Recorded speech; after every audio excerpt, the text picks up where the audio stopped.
kuti chichiri kumboitika usiku kureva kuti mune munhu ari kuganga munomu vanhu masikati zvakare kuma past 11 past 12 kiti yakatanga zvakare kufa kuchema kwayaite chi usiku kana isvika pane vanhu vakati ndiyo kiti iyi.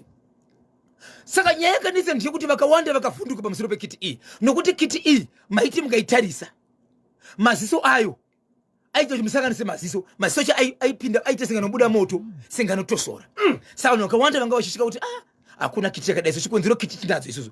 Asi kiti chatinoziva ndechekuti mukasangana naye usiku mune motokari malights akatosha maziso ayo ndo panogona ngobuda kamoto but kasingatosori kekungoratidza kuti pane chinhu chiripo apa. Zvino masikati kana chitosora kudai so zviri kunetsa. Vanhu vaenda kwaSabhuku kari kutaura kuti neniwo kumba kwangu kuna kurarika kiti chinetsa ichicho marado. So vakafunga kuti makuriro akaita musha uyu makuriro akaita village usiku hwesara uchiitika zvinhu izvi apo kakitika chakasika kuru kakitika diki. Sabhuku ndokuunganidza vanhu. Sabhuku paakaunganidza vanhu mukoma KB pakamboitika nyaya yekuti vanhu vakamboita noise muvillage zvichinzi Sabhuku ari kugura minda yevanhu achitora vanhu achivaipa mastands vanyowani muminda yevanhu. So vanhu vakamboita noise. Mumwe munhu akanga apiwa pekugara naSabhuku akatodzingwa nevanhu. Munhu iye zvakare mukoma KB akatoudzwa nevanhu vakuti ukangoisa zvidhina ukangochera foundation chete chanetsana. So munhu uyu property yake yakatouya ari kugara mumaplastiki. Kana ndataura nyaya iyi kuri kuitika nyaya makukuziva vagare mukaroi ari kugara mumaplastiki akamirira kuti avake asi kuti avake hapasi kuvakika chikonzero. Vanhu vari kuchinga vachiti haukwanisi kuvaka munda womunhu enda unovaka mumunda waSabhuku akakupa munda iyi akupa nzvimbo. Tiri kutuka naye tiri kutuka naye inzwa baba pati. Sabhuku ndokuunganidza vanhu vachibva vaungana. Vana vangu muno matigere mune chisamiso chiri kuitika kana ndisingakanganisi zuva rechi2 muno mamuzi kurarika mune kiti iri kufamba ichitenderera iri kuoneka nomumasikati. Toita sei nekiti iyi totsvaga mubatsiri here?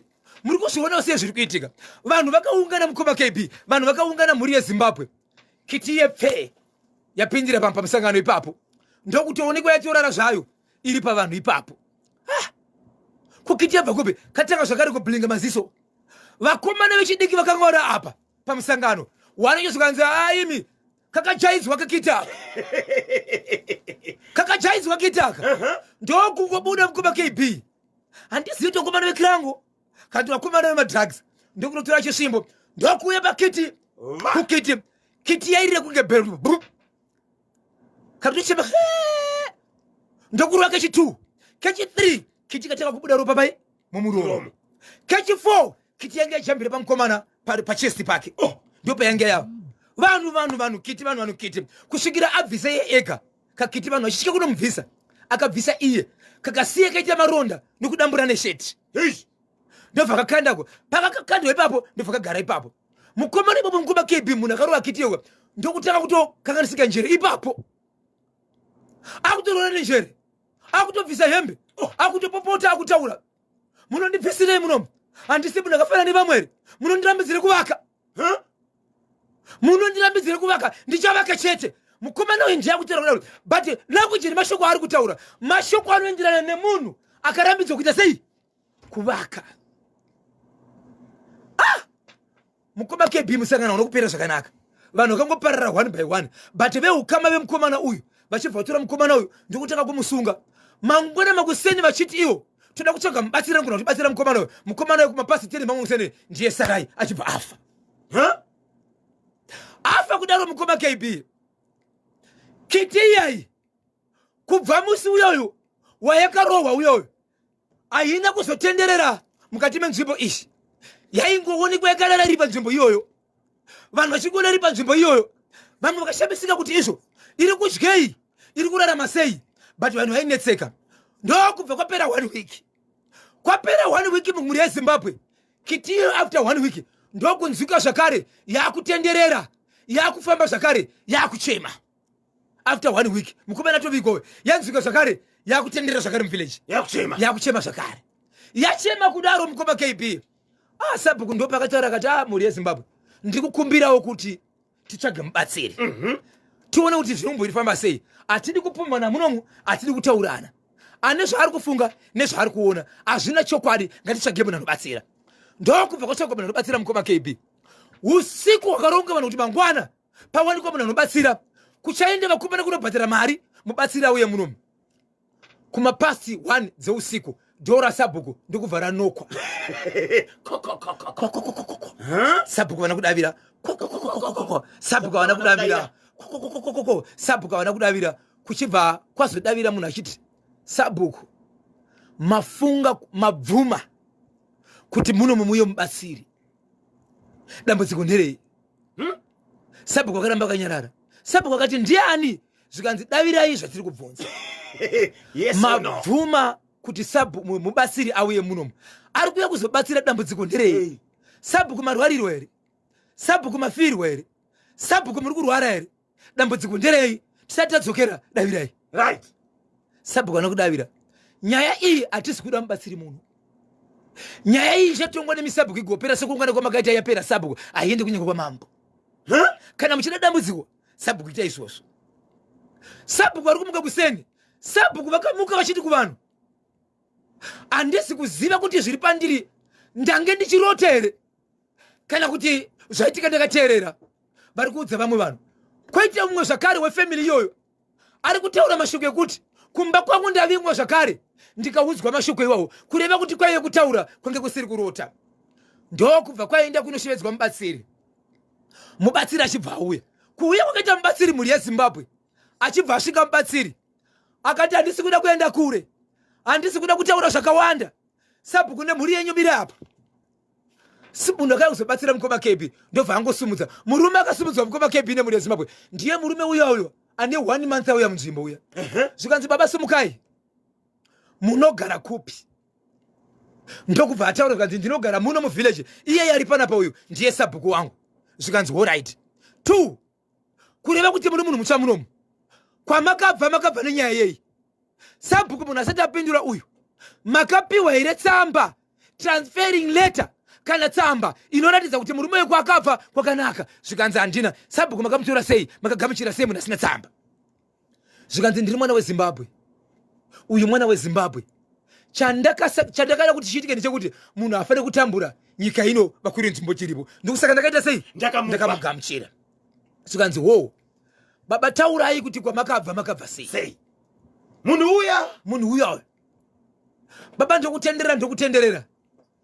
Baba taurai.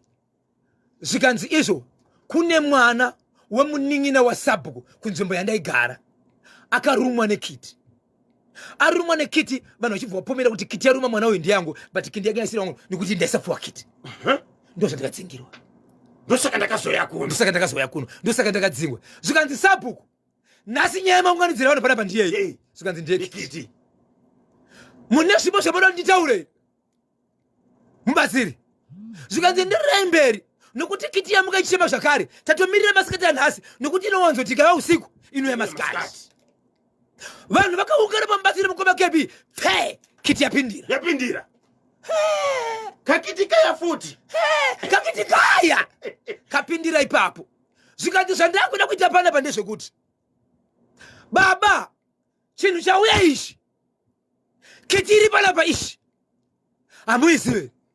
Vari kubvunza murume uyoyo. Zvikanzi ina handiizivi. Bvunzai Sabhuku kana kuti pandakauya muno mu1 month iyi ndakatowana vamwe voukama ndakatoona mumwe kuwirirana. Vabvunzi kuti pavanouya pamba pangu pavanouya patende rangu vakambosangana nekiti here. Zvikanzi handina kuti vanoziva. Ndiri kuti imi midavirai. Yes or no? Kiti ndeyani? Hamuizivi here? Zvikanzi handiizivi. Zvikanzi Sabhuku nditenderei. Panapa hapana vemutemo here vakafanana nemapurisa wangu kunyange vari pa off asi kana vari pano basa vamiri mapurisa. Monditendera here kuti kiti iyi iende kumuridzi wayo.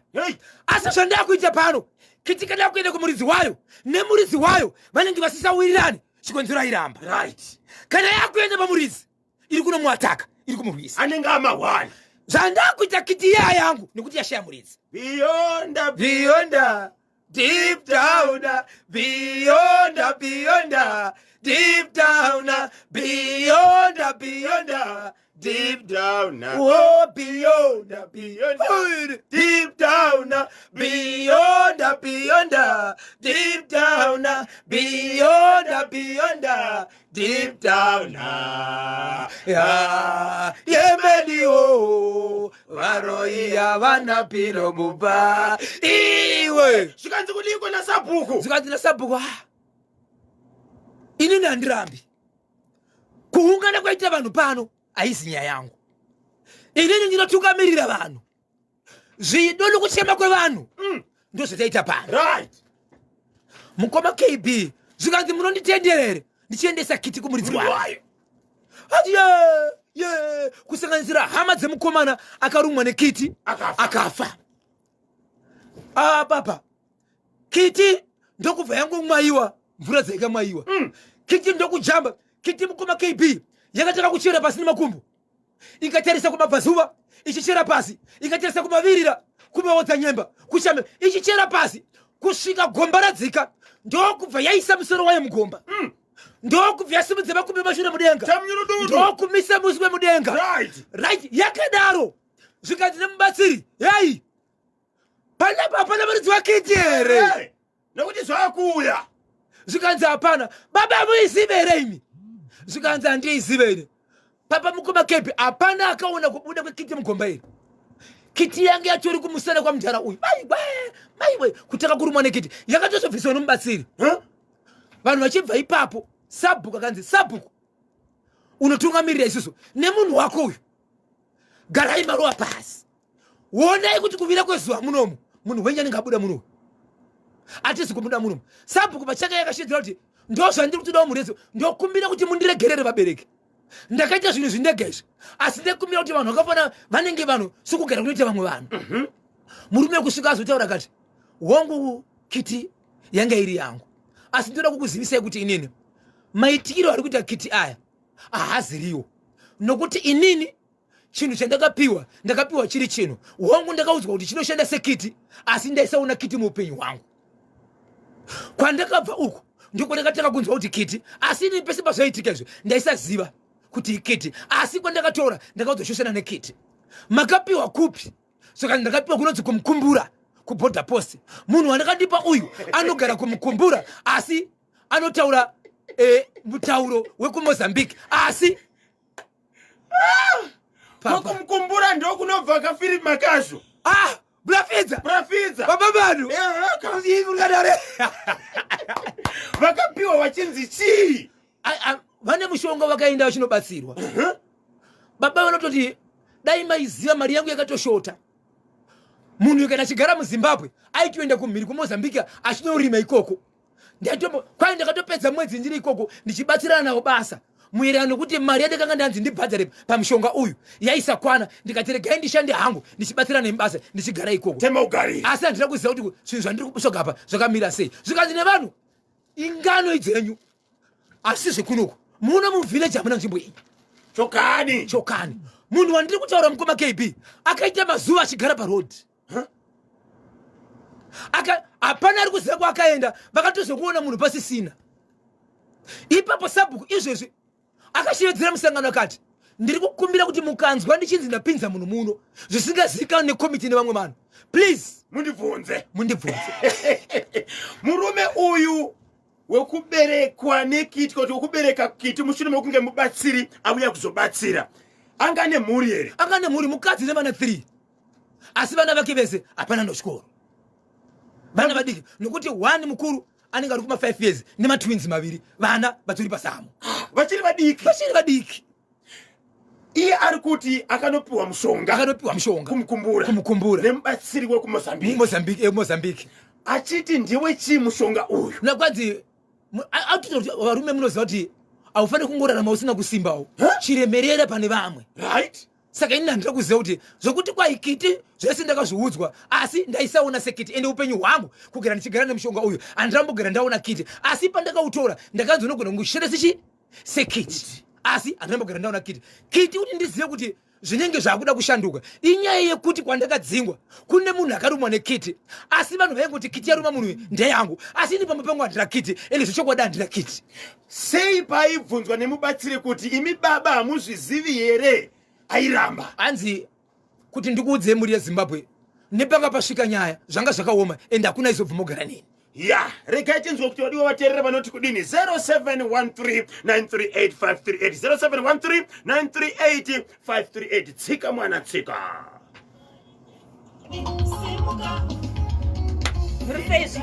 Madzimo yedu. Madzimo.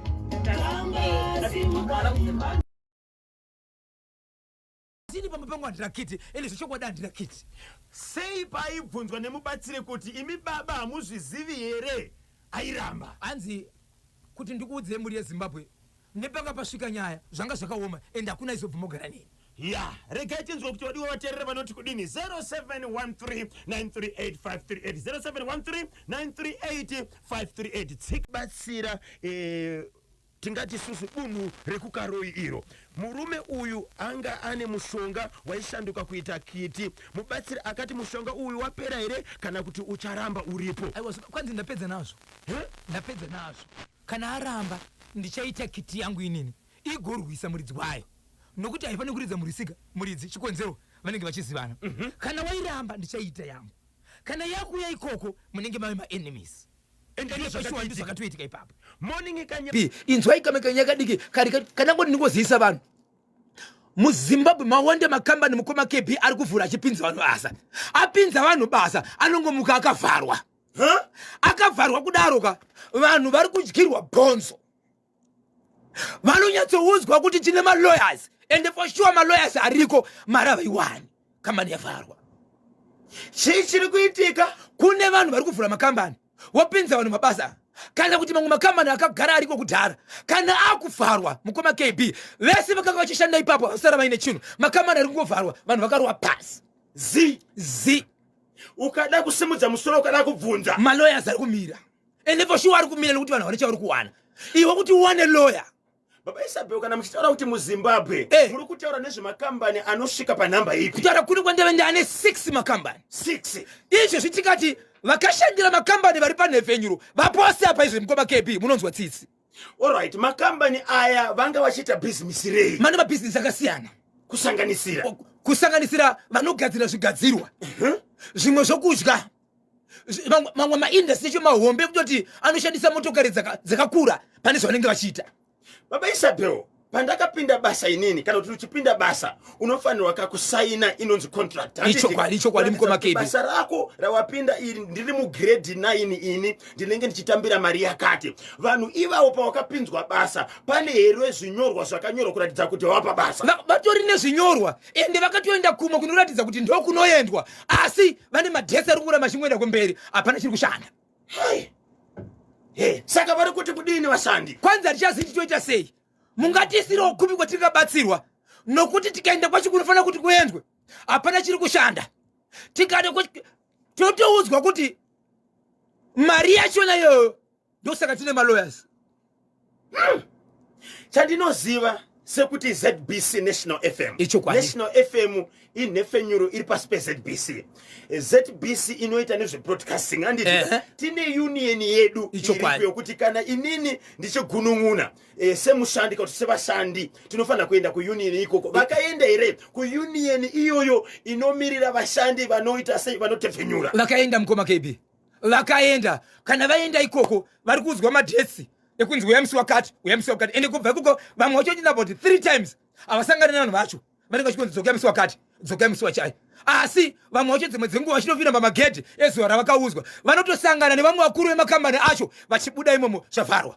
Right, muri yeZimbabwe muri kunzwa ka ichi changonzi Zimbabwe pane makambani ari kuvhara avhara kudaro vashandi vanenge vachida katunhu twakashandira asi varoshedzera kuti haikona palibe chamuri kuona mukafuna kusimusa nsoro. Right, ndosaka tina maloya vanenge vachita sei vachimhanya kuitira kuti vasawane mari dzavo kana kuti muhoro wavo. Right, chimboti batai vangaite seiko vashandi vakashanda avo kana kambani ikavhara right asi kuti vawaneka muhoro wavo vekambani ivo vari kushedzera kuti hapana ndosaka tine maroya endei kwamuri daka kuenda asi hapana chinobuda hanzi chekiti icho chakanyanya ndinonzi Dr. Frank Judge. Wow, Dr. Frank Judge, muri kupiko makachibata chimuti muri kupi chirongwa chinoposhongora segment machunzirwa nevasaura vedu vepremier ati akavharirwa mushure mekumbotiza kwe 2 days nemwana wemunhu waishandira 2 days asipo 7 mwana ane 3 months akatiza naye kwe 2 days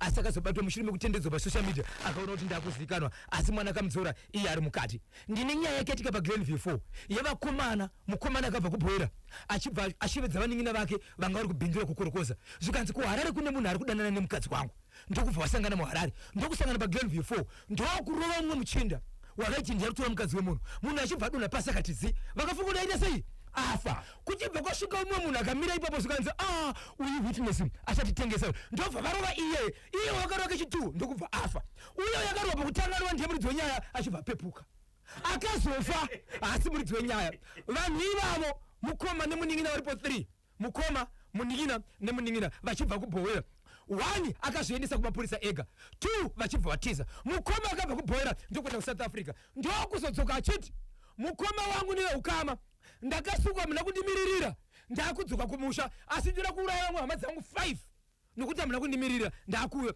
for sure akadzoka achisvika vama ndokuona mukoma havapo vane vaning'ina ndokudzingirira vaning'ina adzingirira vaning'ina achibva vatiza vakamhanya kuma-next door pavakamhanya kuma-next door zvikanzi tiri kumhanyisira baba mukuru asi vapinda mumba vakazvivharira door vanhu pavanokamutarisira kuona munhu akazviyenga akatobviswa nezuro remapurisa akazvisungirira akazviuraya baba Isabel.